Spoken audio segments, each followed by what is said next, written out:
You, Here we go. About time. Here we go. what is that? No, I was saying it's working now. Do I have to put you on my earpiece so you can hear me loud and clear? I can hear you just fine. Okay. All right. Let me know when you're ready. Hold on 1 second. Can you give me just a second? Yeah, go ahead. Okay.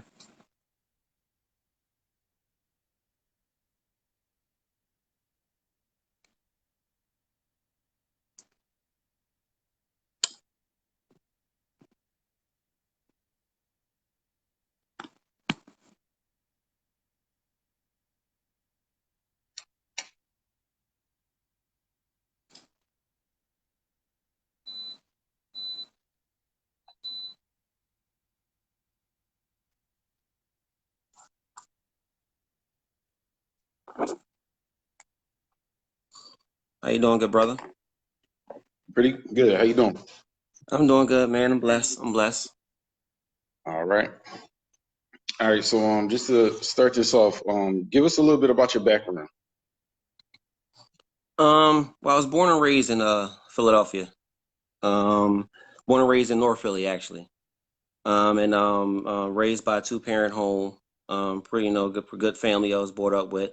But being a police officer is something I always wanted to do. I think that it really started off when me and my brother, we wasn't allowed directly around the corner from where we lived at. And the reason for that was because um, the drug dealers and everything that was going on right around the corner. When I was 10 years old, the elementary school that I belonged to had a dare officer come in. And when this cop walked in his uniform and talked about his job, it was like I was looking at a superhero. I was fascinated, and that's what did it for me. That's what said to me at 10 years old. I remember saying to myself, well, one day I was going to grow older to become a cop so that the next kid after me could have a childhood. The next kid after me could be able to go around the corner and play or be a kid out in the street, and it didn't have to go through what me and my brother went through and not being allowed off our own block at the time, at the neighborhood that we lived in at the time. Okay. Later on down And the line, I did become a police officer. I became a police officer at 20 years old, actually. I turned 20 August 5th. I became a police officer that November. So I was basically fresh out of high school, becoming a police officer. That just goes to show my drive and my determination to what I wanted to do in life. okay. So you're still a police officer today? Today, currently, yes, I'm still a police officer. Yes. Okay. So explain to me some of your duties and some of the experiences you've had as a police officer on the job. Well, duties as a police officer in my opinion is to serve the public. That's basically what a police officer is supposed to do. Any police officer that has it in their mind that who can I lock up today or who can I stop today, you're in it for the wrong reasons. So my duties just range and just basically what a police officer does. Patrol. You have to answer calls and you have to do what you have to do to make a positive difference. In the community and to serve the public. That's mainly what it's about. Now, if you want to get into full detail, I guess that's a couple questions you have to ask me in full detail. But as a on duty, you patrol, you answer calls. Sometimes the calls you have to arrest people. That comes with the job. But basically, what your job is to protect and serve. Or serve and protect, whatever order you want to put it in. But that's what your job is supposed. That's who you are. You're a public servant. And any Okay. police officer that doesn't believe so, I dare them to challenge that. Put me to the test. But that's what my duties require of, in my opinion. Okay. So and that would pertain to pretty much all law enforcement, right? Just being servants of the community, being able to serve and protect the communities that they're serving. Yes, that's all law enforcement. Okay. And would you say that the communities that you served in are communities that you can relate to? Most definitely. The community that I served in North Philadelphia. area. You know, like I said, I was a part of my life. I was born and raised in the North Philadelphia area.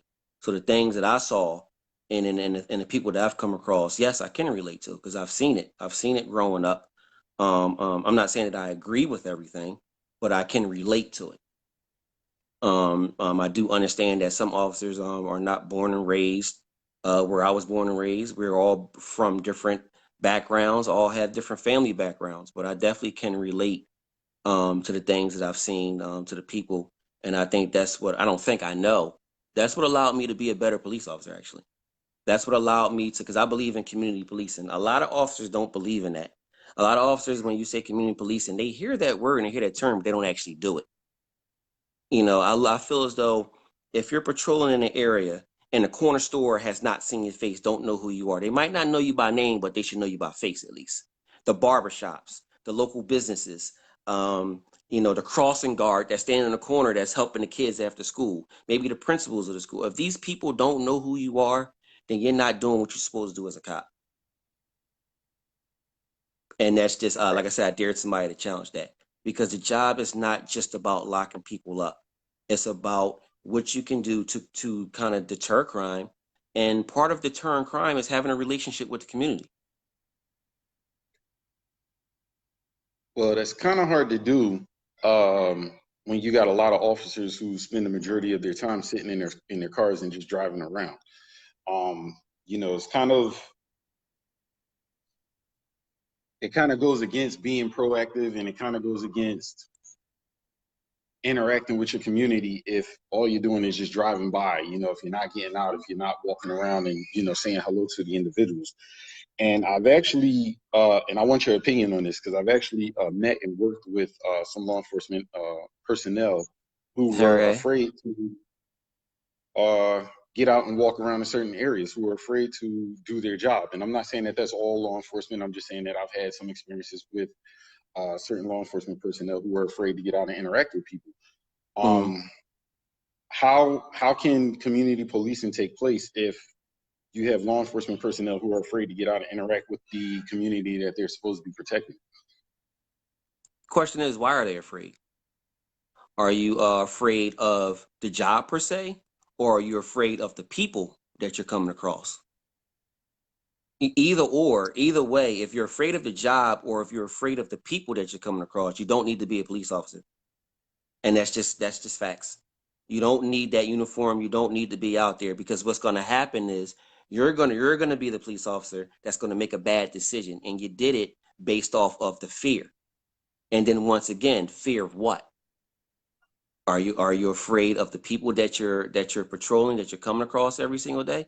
Either way, we carry guns, we carry other, things that we use for protection and that we can use to apply an arrest. But you have this type of equipment, but you walk around with fear. What are you afraid of? If anything, Uh, the people that come across you are afraid of you because they know that the power that you have. You have power to lock them up if need be. So what are you afraid of? That's the question. And if you are afraid, if you're that afraid, then you don't need to be a cop because then you're going to have bad judgment and you're going to do something that you have no business doing out of fear. so, in your experience, is there anything in the hiring process, um, in becoming a law enforcement officer, that is in place to detect a person who is too afraid to do their job or who is too afraid to interact with the community? Is there anything in the hiring process that detects that and Right?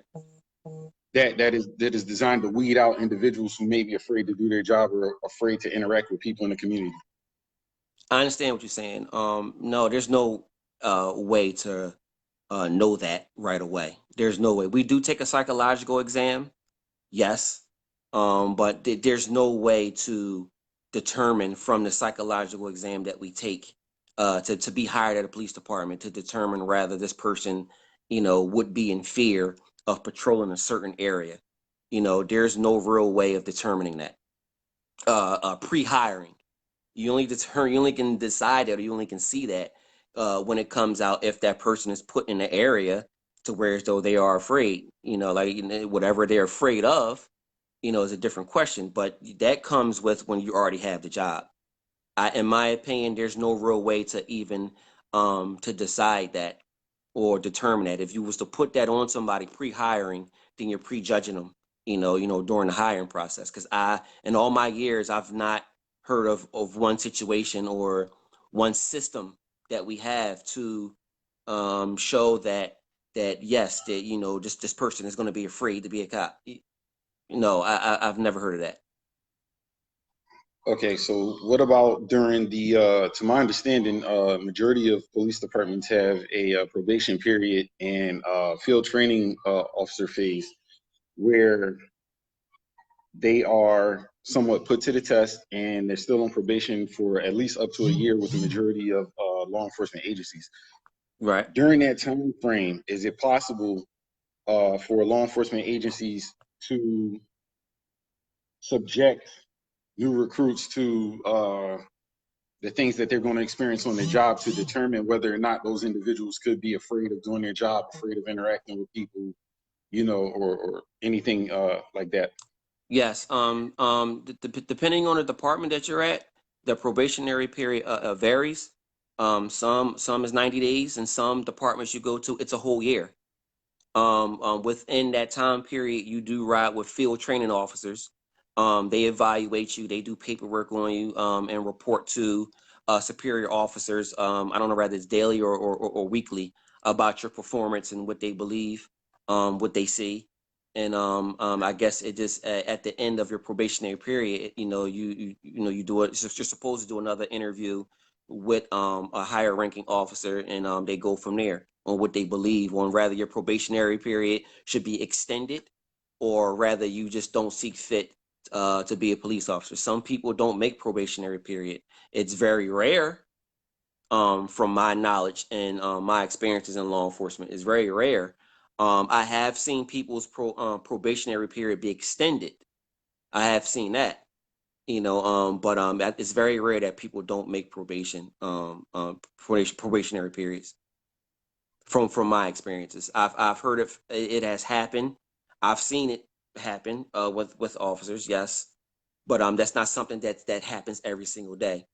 You'll more so get your probation extended, to where as though you'll continue to ride with an officer, and be watched, and then you just go from there. Okay. Well, so far in what we've been talking about, a couple of other questions have come up, which Right. you've even asked yourself, like what are they afraid of? And if anything, members of the community will probably be afraid of the officers. Mm-hmm.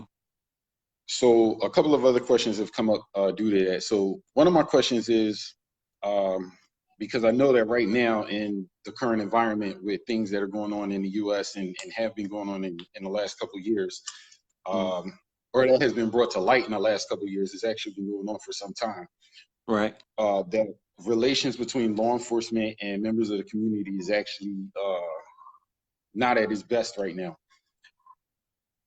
What is your what do you think, how do you think the public perceives law enforcement, for one, and then two, I'll get to the next question right after that. How does the public perceive law enforcement? Yeah, in your opinion. In my opinion, because of the things that have been happening, that have been going on, I think I can speak for them and say a lot of people are enraged. They are enraged, and it's for a lot of reasons. As police officers, we are held to a higher standard. We do go through training, yes, and we do have to have proper judgment. And people, in my opinion, from what they see on TV of these shootings, that, and I will be honest with you, as a police officer, I've seen shootings or I've seen situations on video to where so I can say, and I've said, when people send me videos and ask me questions because they are interested in knowing my opinion, and I've said that officer did a good job. He or she did a good job. I would have done the same exact thing. But there are several videos Whereas what I've seen, and I've said to myself, that officer needs to go to jail. That officer had no business doing what he did. Rather, it was abuse of force, or whether it's just a shooting. That officer needs to go to jail. I've seen videos to where as though a guy has asked the officer, "Why did you shoot me?" And the officer said, "I don't know. I've seen at least 2 videos like that. I don't know." That's what the officer's response was. I don't know. So the question is, if you are that afraid, or you are that in fear that you will shoot somebody and don't even know why you did it, that's the type of officer that does not need to be on the street. He does not need to be carrying a badge and gun, and that's just what it is. But then you see videos of a commissioner, or that particular officer's chief or captain, someone of higher rank, inspector, somebody that would do a video that say, well, officers are just people. They are officers, yes, but they are people as well. And they just made a regular human mistake. Okay, well, that is true. And we can all agree, I think we all can agree that an officer is still a human being, regardless on whether you are a police officer or not, you're still a human being, correct? We can agree on that. But then if you want to talk about that and you want to get deeper into it, you mean to tell me that an officer that has had training, and we have training over and over and over again, we don't go to the academy one time and one time only, and that's the end of our training. We do training throughout our careers, to continue to keep us sharp, or continue to keep us aware of what's going on, or how to address the situation. So you mean to tell me an officer that has all this training, that's responsible to carry this equipment on them that can kill someone, that officer gets the excuse that he made a regular human mistake, but that unarmed black man didn't get that excuse? That unarmed black man didn't get that type of respect? No officer looked at this black man like he could be possibly making a regular human mistake. This man could have a family at home. This man can have a wife and children at home, and he's selling loose cigarettes, or he's selling bottles of water. You mean to tell me a man deserves to die for selling bottles of water? Come on. And then people want to make the comments. If you read the comment section, people that are ignorant, people that just want to take up for, all cops, and if you're a cop, then you're always right type attitude. No, if you're a cop, you're not always right.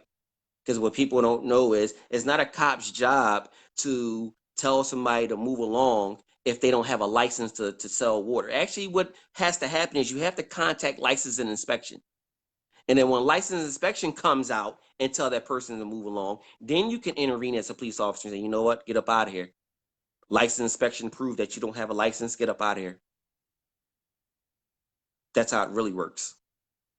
But it's just mind-boggling on how a police officer does something that's excessive force, that's deadly force, and that officer gets the excuse, well, he or she made a human mistake. He or she made a regular human being mistake. We all make mistakes as human beings. That doesn't apply to just police officers. If that police officer get that excuse, how come the unarmed black man didn't get that excuse? And I'll wait for somebody to comment and answer that. I'm waiting for an officer or anybody that can someone please call me and answer that for me, because it's sad. How come an officer gets that excuse, but the public doesn't get that excuse? The person you just came across didn't get an excuse. Did you ask him why he's selling waters? I saw a video of a little girl that was selling waters to help her mother raise money to take her to Disney World. What happened to the type of heart or the type of spirit to where as though we applauded children for doing something honest, bagging groceries, asking people at the supermarket, can I put groceries in your car for $1 or $2? Isn't that showing that kid that you're being responsible? You're not out here selling drugs, being a criminal. You're a criminal in training. And here it is, this child was given all types of hell from an adult because she was selling waters to go to Disney World. What child does not want to go to Disney World? Her mother lost her job and she was helping her mother out. That shows what type of drive and determination and responsibility that that child has. Now, if a child can show that, why can't adults show that? That's one of the videos that I saw that was really, truly sad. Now you have to ask yourself this question. Why is it that people think that police officers are so different? I want somebody to answer that. And the point that I'm trying to make is, you ever see a video of that lady that tried to call the cops on a little girl selling waters? You ever see a video of somebody called the cops on a guy that was in a building that he lived in? You ever see that type of video? You ever see a type of video the whereas though somebody called the cops on somebody that was at a swimming pool? Well, that's the type of energy, that's the type of personality that becomes police officers. It's in law enforcement. It's not just an office person that has that type of personality. It's just not an office person that has that type of demeanor. No, police officers become that person too. And people need to be mindful of that.